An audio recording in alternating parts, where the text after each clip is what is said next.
Welcome to Professor Game Podcast, where we interview successful practitioners of games, gamification, and game thinking who brings the best of their experiences to get ideas, insights, and inspiration that help us in the process of getting the students to learn what we teach.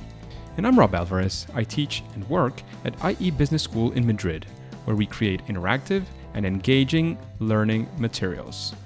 Want to know more? Go to professorgame.com/subscribe, start on our email list, and ask me anything.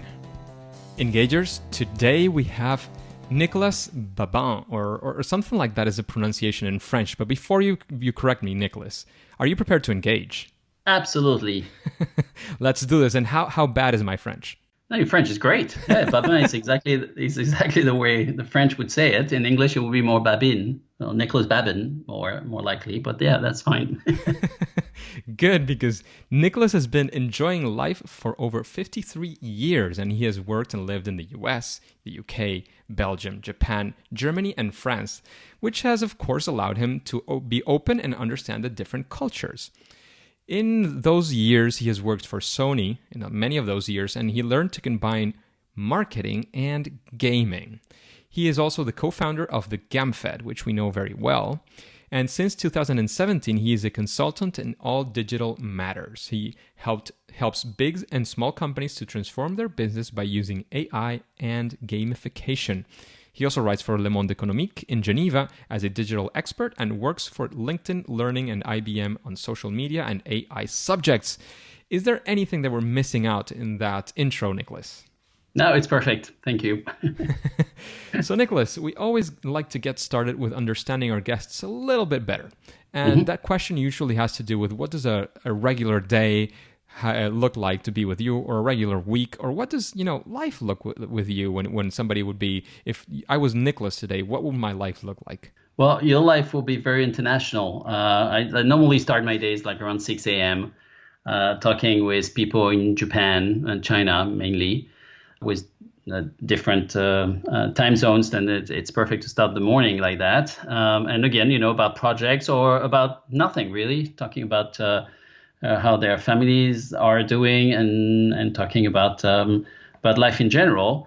And then moving forward during the day, I have people I talk to, like customers or prospects in Germany, in Holland, in the UK, in France, obviously. And then moving on, finishing the day with the East Coast of the US and West Coast of the US. As you mentioned, I've lived and worked in many, many parts of the world. And in general, what I really like is getting to know people. And so once I start working with people in general, we become friends. And that's why I have a lot of friends in a lot of countries. And so spending a day or week with me is pretty much work and fun every day, including Saturdays and Sundays. So a lot of work. A lot of work, yeah, but a lot of fun too. Absolutely. Absolutely. It's a good thing about loving what you do. Yep. So, Nicolas, we would like to take the first step in storytelling in part of the podcast, and it's all about a stage that we have all been through and that we learn a lot about, and it's about failure. So, we would like to know about a story about a time in which you were using, what you've learned about gamification and marketing, and the combination of gaming and marketing, and all the theories that you've been using, all the ideas that you've been bringing together. But about a time where it didn't really work as you were expecting it, and how did what happened? Why do you think it failed? What did you do to come out of it? Because you're here today, so you're having a pretty successful time as well. So that's the idea that we want to get from your story. So do you have? I'm sure you have such a story. Yeah, absolutely. Well, before even start, I want to say that failure is part of my life. Failure power, I call it. And I really enjoy failure because it makes me come back always. My motto in life has always been, and it probably after the time I lived in Tokyo, it's been like fall 7 times, stand up 8. So failure is part of life, obviously. And so that's why I can share with you one of the failure. I've had many, but one of them that I was a gamification campaign that I did while I was in France, and I had a customer in Osaka, Japan. And their goal was to get engaged prospects, increase audience and engagement on their site, and make sure that their online campaigns will become obviously successful. And we really had to ensure that prospects would become customers, which was part of the success. Japan is all about games. I don't know if you've ever been to Japan, but you always have somebody on their phone playing. You always have casinos everywhere. It's all about game, and life is about game. And you dress up as a cartoon character and whatever. It's all about fun and game. But it's also a very structured society, and game and work have never been mixed together. And I had really, I knew that, I had understood that, but I had probably not taken that into too much consideration. So we started the campaign, and normally we would expect, always 3 to 5% return. I mean, we didn't really know about Japan, but we were really trying and put a lot of effort and everything. But then realized that with the different culture, we could not get anybody to enroll to the campaign. I mean, like, I'm not talking about maybe getting 10 people. I got 0. Wow. And we tried to change the game mechanics. We tried to change the campaigns. We tried to change the approach, the positioning, everything. Nothing worked. And I was, helpless. My customer was luckily, as I mentioned, my customer was a good friend as well. So he knew me, and he knew that normally I'm successful in my even when I fail, I normally bounce back. But here, I didn't even know how to change this, and I didn't even know how to make it work. My customer had no idea about gamification. I had really pushed it on him to make sure that explained what we were doing, explained how we did it, the process throughout. We were totally transparent. So at least I was not worried about him thinking he's lied to me, or his campaigns are no success or whatever. But it was just basically a different cultural experience that I had not anticipated. So to go back to your question, what actually set me up for learning and future success was really the fact that even if you think you know a culture, if it's not yours, try to get a native person from that culture to make a campaign work. Because gamification is about engagement, mainly, and engagement is everything you can do to make people buy into the process and buy into the overall campaign. And if you're totally off based on culture, then you will fail. And this is really what happened to me. So now, as I mentioned when I talk about my 24-hour days, every time I work on a project with a different culture, I make sure that at least either my customer or somebody who's I'm close to or whatever help me to implement that campaign or that gamification activity. And this was the best lesson. Luckily, again, I did it with a friend of mine who's still a very good friend of mine. So he didn't get too upset. But it will take me. I have not started to do another gamification campaign. I have not done another one with anyone I knew in Japan, because I think it's it's not as easy as in the US or the UK or even France, as France is now starting to. But yeah, that was a great learning experience for me. Wow. So a very, very. Sometimes we think it's like obvious that, well, of course you have to take into consideration the culture and how people behave in those countries, and it sounds always obvious. What is not obvious is how much, how do you actually do it? The tricky part actually is, where does that start and where does it end? Like, how do you know how much you have to incorporate that culture? And how do you know you're actually incorporating the culture and not just your perspective on the culture? It's a tough subject. And I think that key learning of incorporating somebody who is from the culture is very, very key and very, very smart. Yeah, and it's not only about language. That was also the other lesson. Because I thought, great, the game is 100% Japanese. People will understand very easily, because in Japan, obviously, they struggle a bit with English as well. Like in France, we struggle with English. So it was not about languages. It was really purely 100% about the culture. There you go. So, well, Engagers, now you know. Culture, super, super, super important to take into account. But Nicolas, now we want to turn it around and know of a story of a big challenge, something very interesting that you set out to do and that you actually were able to solve or to achieve what you were looking to achieve, to have success in, using, of course, again, gamification, strategies from gaming or from video games or from games. And, that story where you actually had success, and what would you attribute that success to? Of course, probably many factors, but, tell us that story and let us know what your learnings were.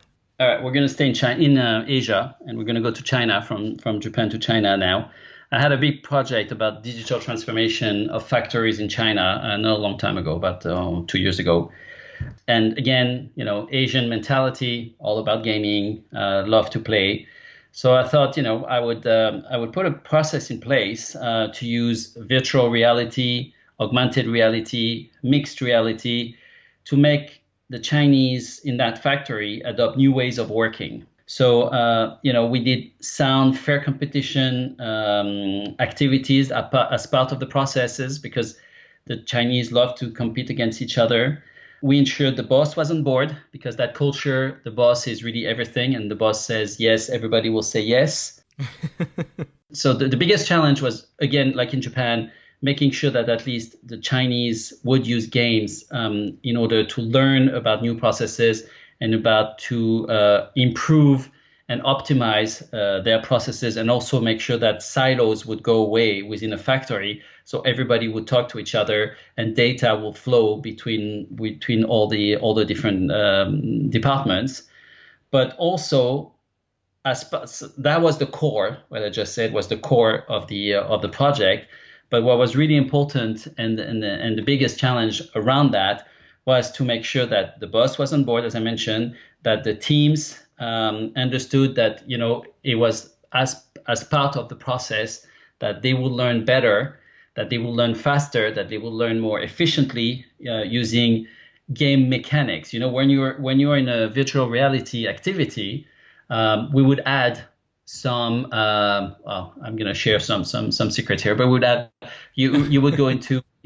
Well, not that much, but I think I'm allowed to say that. But going into factory would add monsters coming at you when they would go to the wrong side of the factory. For example, if you had a problem around a valve on a pipe, if you turn right, and I'm saying it could be left, whatever, but if you turn right and then you see a monster coming at you and the monster kills you, then the next time you're not going to turn right, you're going to turn left, and you will remember that, right? Well, in general, most people would. Not sure everybody did, but most people would. And here it was really important that yes, it was learning. Yes, it was serious. But yes, in any serious activity, you can add a fun one, and you can ensure that people understand how gaming mechanics can ensure you engage, you learn faster, and all this as I mentioned before. So one thing that was really important is at the beginning, we made the boss play and made sure that the boss won, meaning he was never eaten by a monster. He never made a mistake around a valve and everything, because as you know, in Asian culture, you cannot lose face. So once the boss got the higher score, based on his activity and a little bit of help from us, and the staff saw that it was really interesting to see how people around their computers and around their learning platforms would try to reach as close as possible to the boss, but nobody ever beat the boss. It was really interesting because one guy had everything perfect, and the last 10 seconds of the game, he failed everything. So obviously, I'm not Chinese. I don't speak Chinese. So, I didn't know what really happened. But my guess is that guy really didn't want the boss to lose. And so it was really interesting that the boss, whatever points he had, like 1,050, and everybody was around 1,035 and around 1,045, but nobody ever reached 1,050. And so the boss felt great. The boss empowered everybody to play the game or to use games to learn, and so it was a big challenge at the beginning, because when you do digital transformation, it's not about tools, it's not about technology, it's about change management, it's about improving processes, it's about everybody talking to each other. And so game thinking and game mechanics helped us to overcome that challenge. And at the end, when I left after 3 weeks there, everybody was on the program and everybody was asking to go back on the program. And that was fantastic. To this day, still one of the best projects I've ever done. So the main learning would be, don't let the boss lose face if you're working in China. In Asia, because it would be we probably the same in Japan, but I didn't do it. That project was only in China. But yeah, that was one of them. Or get the boss to sell the program for you. That was really what really happened. And I didn't do it on purpose, to be honest with you. It's just that I suggested to start with the boss, and he played along because obviously he belonged to a European headquarter, so he knew that he had to help me with this one. And based on that and the fact that everybody else really wanted to play, that's what made the project a success. Fantastic. That sounds great. And Nicolas, we've been hearing about both success and failure that you've had, and I'm sure that along all these years that you've been doing this, because you were talking about starting some of these things. I think it was 2004 that you mentioned. That's correct. And I'm sure that along these around 15 years that you've been doing these things, you've started to streamline some of the ways that you do these things into some sort of process, a series of steps, whatever you want to call it. So can you give us even if it's a glimpse or as much detail as you can about what does your process for using these tools from games and gamification look like? Like, you get a project, you have a client. What are the steps that you follow once that has been established? Yeah, so I have different type of processes. The ones that at the beginning, every single process is the same, and they are all roughly around between 17 steps and 30 steps. The one I want to talk about now and give you a little bit of glimpse about it has 17 steps. So the first 3 steps are always the same. Number 1, I start with an audit of the existing situation, because digital transformation is not about creating a process. It's about taking what's in place and improving it. So I start with the audit. Then I interview all the stakeholders about their wishes, what they would say. You can't, as a consultant, come into a company and say, I know what's going to work best for you. You really need to listen to people and have them explain to you what they see as a problem or a block that is really going to make their job difficult. So based on the interview, you work on a gap analysis about what exists, what they want to see, and you present to the management. So that these 3 steps, I do that on all my projects. After that, once the presentation to management is approved, and once it was not approved, so I had to go back to audit and interview and gap analysis. But in general, it's approved. Once it's approved, I check first whether it's an engagement issue, a technology issue, see a change or a perception issue, like change management that needs to be put in place. And based on that results, then I have different type of processes. So let's say, for the sake of argument today, it's an engagement issue and it's a technology issue, and we can use game mechanics to improve that. So I'm going fast on this, but I'm not sharing all my secrets either. So once you realize that game mechanic can really help, as I mentioned before in the Chinese example, you set up the right game mechanics process. And the beauty about digital is that you can fail, but again, you can bounce back so quickly and realize what works and what doesn't work.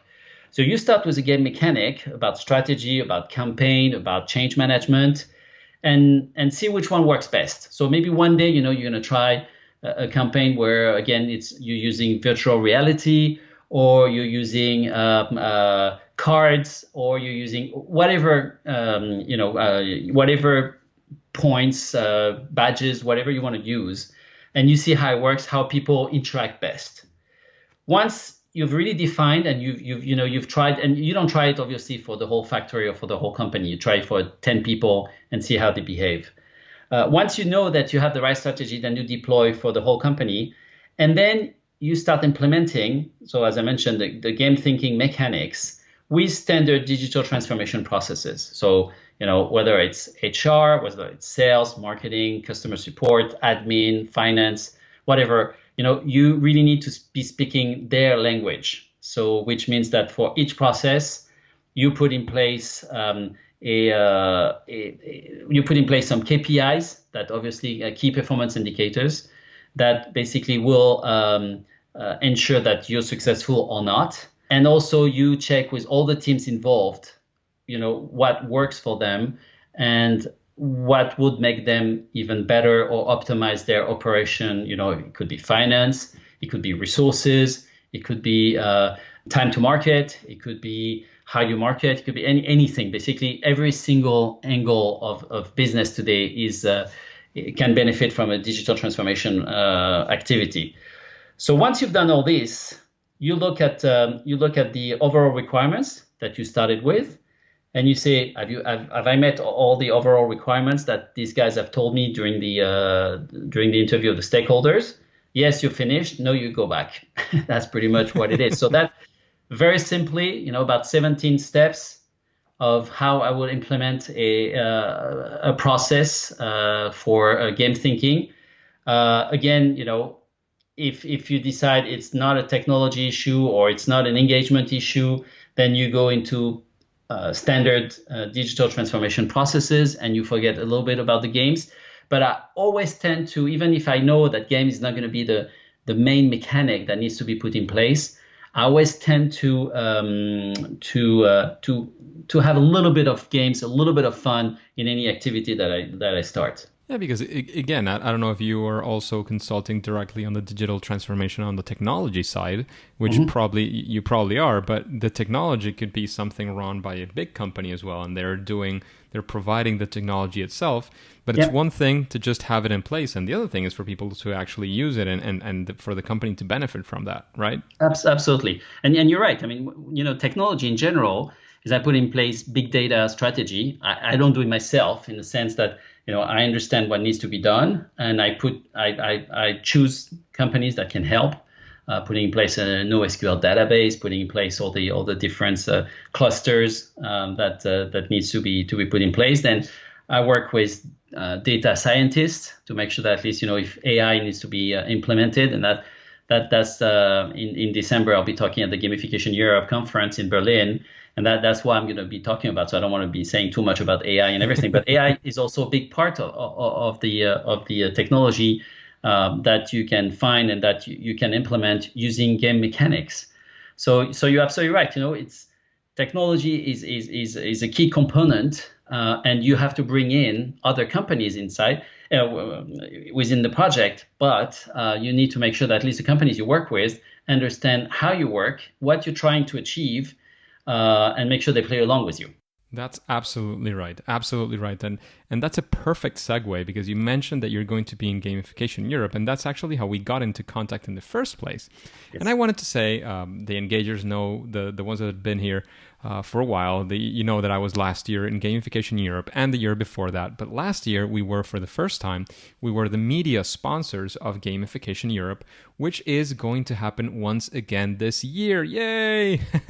So I just wanted to mention this because all of this is a great segue as well for understanding, and we'll be talking a bit more about that towards the end.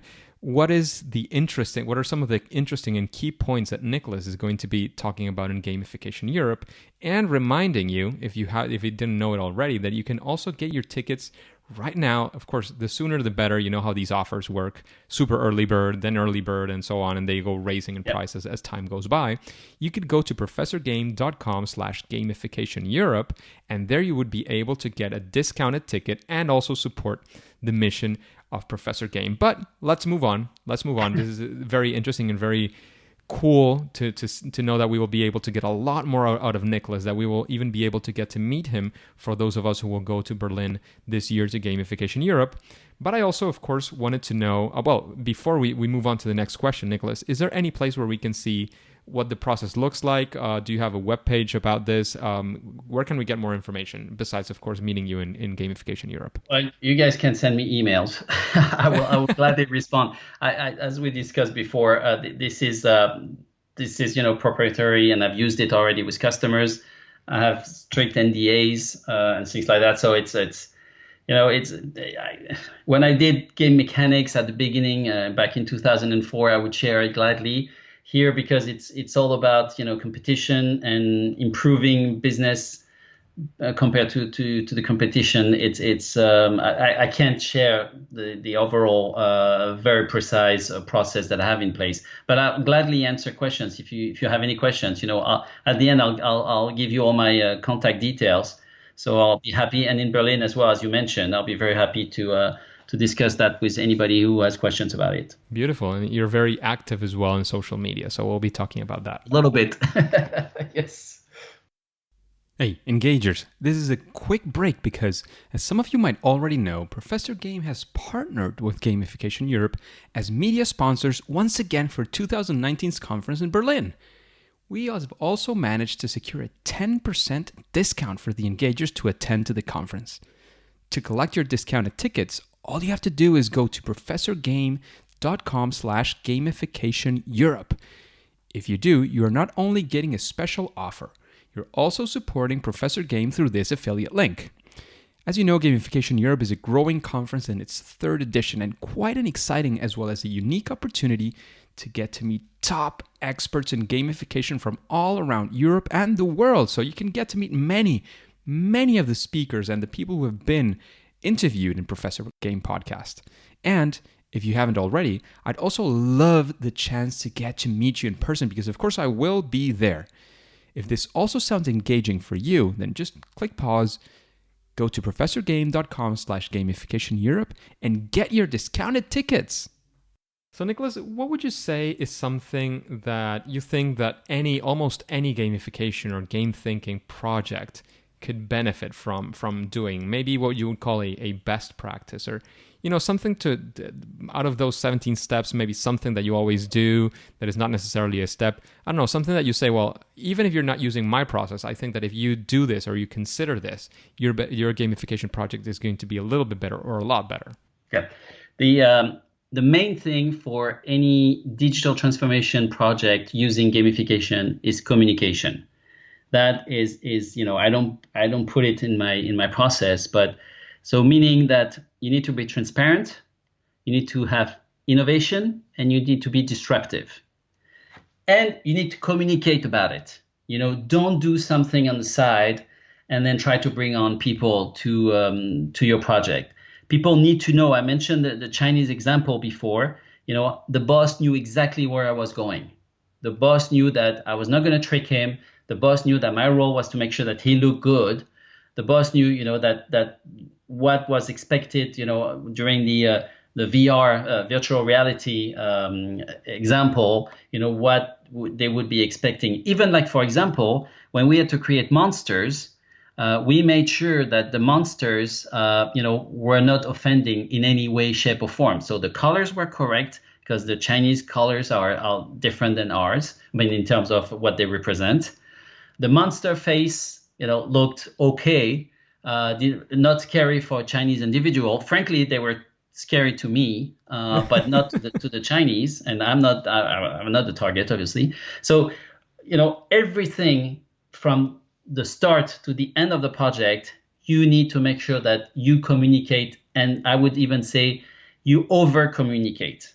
The more you communicate, the more successful you're going to be. And even, I can't take any steps away from this, because they're all very important. But frankly, I've realized that over the years that if I don't communicate, because this is a very disruptive process already, and if you don't explain what you try to achieve, you will never succeed. Completely agree, hands down. Yeah. So Nicolas, what would you say is your favorite game? I think people are going to think I'm nuts. I'm 53 years old, so that's why I'm already preparing for my answer. But my favorite game that I'm absolutely crazy about is FIFA. So football, soccer, as you would say in America. Yeah. Um, and I have a brother who lives in New York. He's 5 years younger. And we play through I used to work 15 years for Sony. So we use through the PlayStation Network, PSN, on FIFA. We both have our teams. I'm Barcelona, he's Bordeaux. Uh, and, and, and we play for hours. Our wives go crazy. You know, but this has helped me because FIFA has been around for a long time. This has helped me trying to figure out, that feeling. You start a game with whoever, and then 2 hours down the line, you start looking, thinking, I cannot believe it. It's been already 2 hours and you have not seen time go by. Yes. This is exactly what I try to achieve with the digital transformation process. I want people to immerse themselves in the project, have fun, have all that dopamine come in, and realize after the end of the day that, actually they've achieved a lot, but they haven't realized that they've achieved a lot. And that without the game mechanics, they wouldn't have achieved that much. And that's why I know it's not, the Grand Theft Auto. It's not of this world.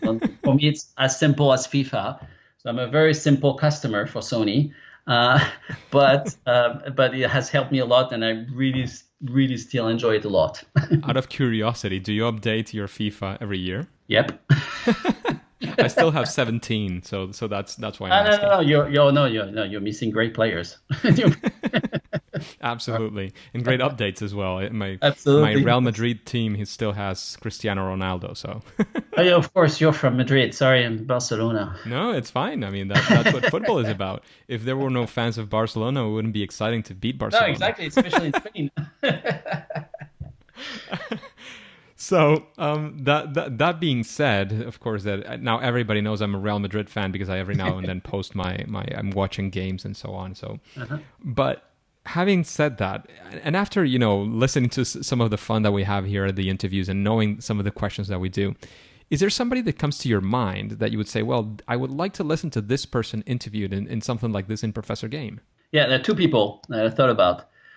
Two people that so you're familiar with GamFed. We created GamFed, three of us, back in 2012, and with three different nationalities. So one of them is called, the gentleman's called Toby Beresford. You might have interviewed him already. Yes. Toby is in the UK. Okay, then I haven't heard. Then I need to look for your archive.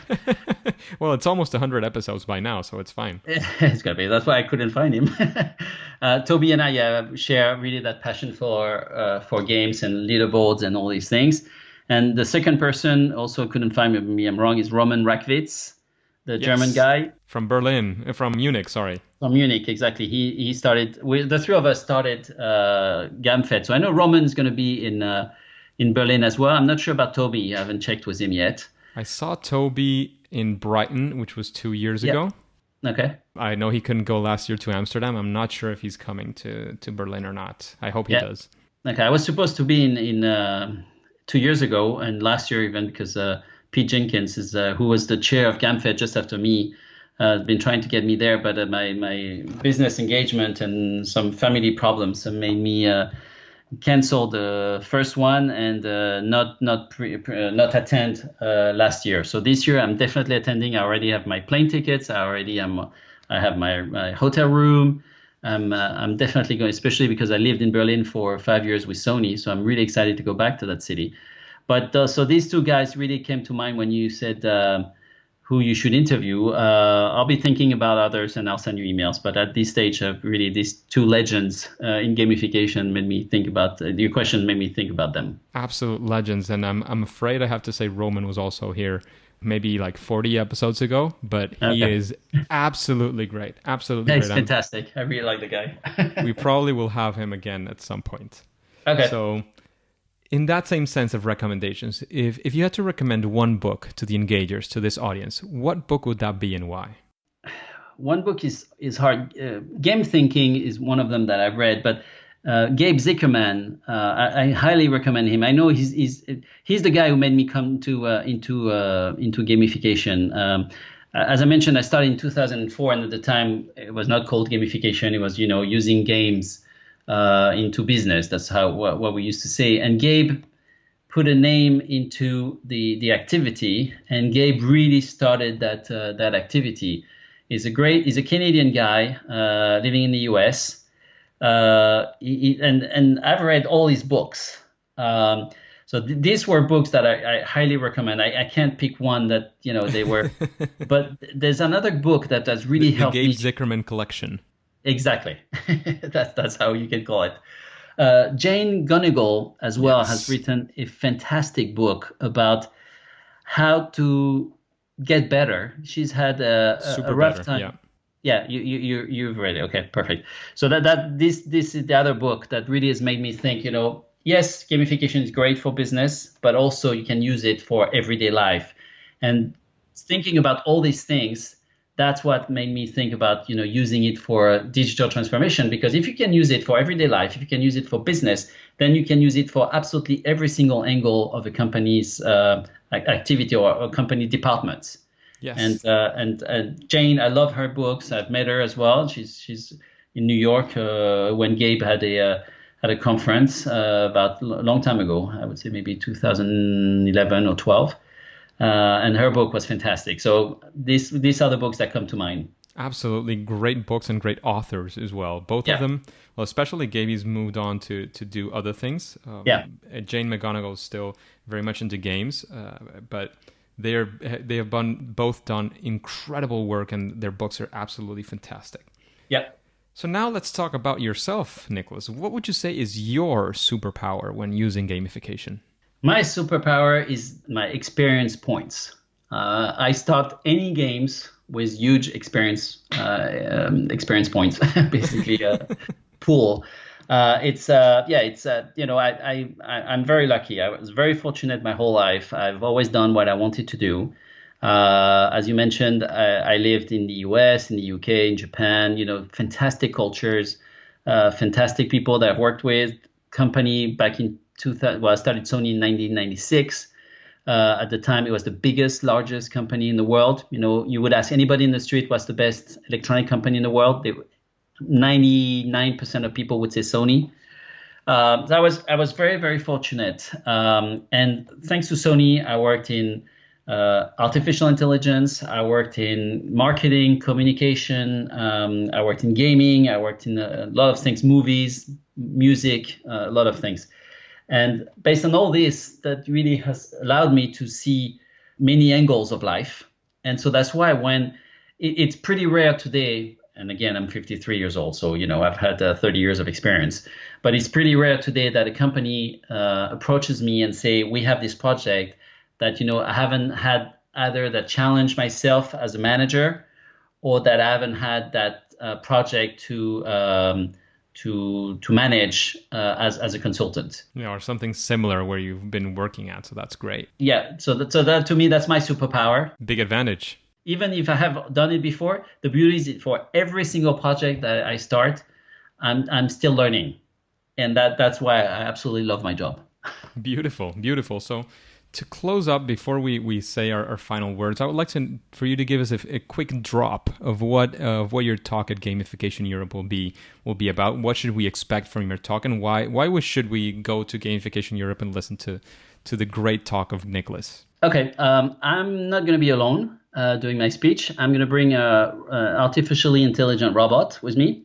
And I want to see everybody's face when I turn on the robot and see how people are going to get engaged. They will forget about what I say, because the only thing they're going to see is how the robot is going to behave and what the robot is going to be doing. The robot is totally autonomous. So I don't control it in any way, shape, or form. It's going to do things silly. It's going to do things. It's going to dance. It's going to whatever. I have no idea what he'll be doing. But the reason why what I'll be talking about is, artificial intelligence scare people. And what I'm saying is artificial intelligence is there to augment people.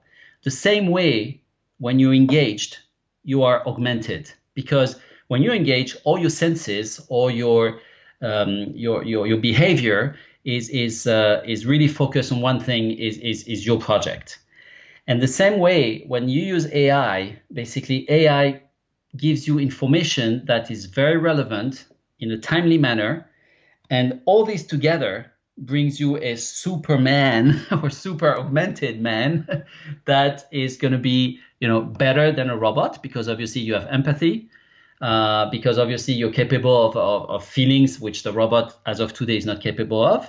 But still, using AI for robot or gamification for engagement or the combination of both, that's what I'm going to be talking about. I'm going to stop there because I'm so passionate about this that I probably will give you the whole speech and we're going to be here for another 30 minutes. But at this stage, I hope this is enough for people to get excited about it and come and see me and all the others that are coming to Berlin. It sounds really, really exciting, and I'm even more excited now about going to Berlin and listening not only to you, which it sounds like it's going to be great, but also to the rest of the speakers, many of which we will be featuring in the upcoming months in Professor Game podcast. So, again, remember, you can also get your tickets and support Professor Game going to professorgame.com/gamification Europe. And, of course, before we move on to our next interview, we would like to know if you have any final piece of advice for the engagers, especially for those who have never done this. Let us, of course, know where we can find you, where we can chat any more with you. You mentioned your email. It could be social media, wherever you want to lead us. And then we'll say it's game over. Okay. Well, then I'll just finish up with that. You can find me anywhere pretty much on the web. On Twitter, I'm Nico-chan33. Nico-chan is my Japanese nickname. 33 is because I live in Bordeaux, which is the department of 33 in France. You can find me on LinkedIn, Facebook, obviously Instagram, YouTube, Wikipedia. Somebody had fun writing articles in French and English about what I did. The things that I would really tell people who haven't done gamification campaigns is don't be scared. I'm just going to give one example. When I was at Sony, in charge of communication and product marketing, when we did advertising, we used to put, either to have campaign on TV with advertising, or we used to have big billboards around the street. And when we did a campaign, it was a campaign for a month. You start the campaign, you finish the campaign, you can't stop in between. Here, we're at a process where if you're wrong or if it doesn't work, it will not damage your brand, it will not damage your campaign because you can pivot very quickly. And that's the beauty of it. So I understand that people are saying it's disruptive, it's new, it's different. Definitely, I'm not going to go against that. But don't be scared because if it doesn't work, you stop it, you pivot, you whatever you want to do, but you can change it and you can always be successful even if you fail the first time. And that's why it's an important point.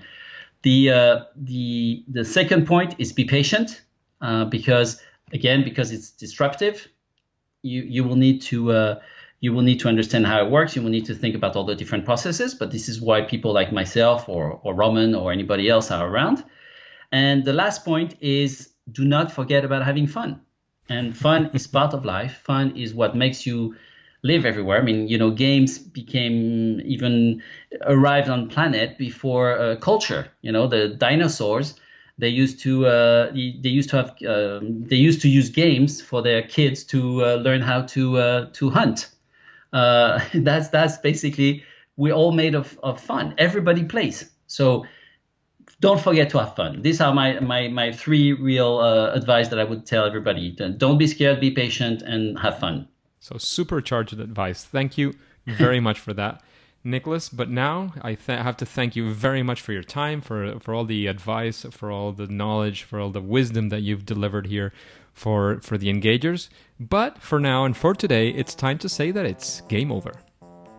Hey, engagers. Thank you for listening to Professor Game Podcast. If you want more details of this interview with Nicolas, then all you have to do is go to professorgame.com, type in the search bar Nicolas, and you'll find all the details for this interview. There you can also subscribe, and that way we will be in contact, and you'll have exclusive access to opportunities that Professor Game might have for you. In fact, if you're even thinking about going to Gamification Europe in Berlin this December, the engagers get special treatment. You can go directly to professorgame.com/gamification Europe and get a 10% discount. See you there!